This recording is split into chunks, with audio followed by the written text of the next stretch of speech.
लक्ष द्या इकडं. ही संख्या कोणती आहे? पूर्ण एवढी वाचा. आणि इकडची चला 890. आपल्याला पहिलं चिन्ह कोणतं आहे दादा? वजाबाकी करायची. मग आता 246 मधून 890 जातील का? मग काय करावं लागेल आपल्याला? हा मोठा करावा लागेल किंवा मग हा लहान करावा लागेल याच्यापेक्षा. बरोबर आहे. चला आपण याला मोठं करू. आपण या अंकाला मोठं करायचं असेल तर इथं शतक किती आहे? 8 शतकापेक्षा थोडं मोठं घ्यावं लागेल आपल्याला. ठीक आहे. आपण काय करू आता इथं 9. आता किती झाले? 946. आणि तिकडं मोठे झाले मग ते आता वजाबाकी करता येईल. अशी वही वजाबाकी करायची.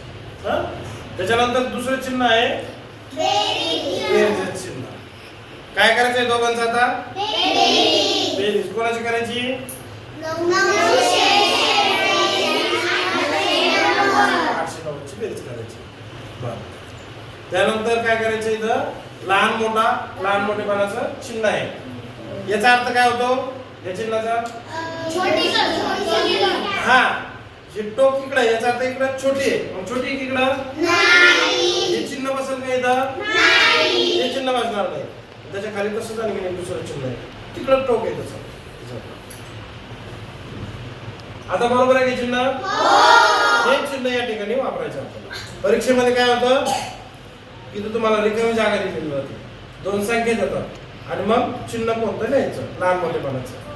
मग चिन्ह तुम्हाला कळायला पाहिजे की जिकडे लहान संख्या आहे तिकडे तुम्हाला टोक द्यायचं आहे. आणि हे चिन्ह कधी वापरायचं? दोन्ही संख्या तिकडची आणि इकडची सारखेच आहेत त्यावेळेस आपल्याला बरोबरचं चिन्ह वापरायचं. ठीक आहे. ओके.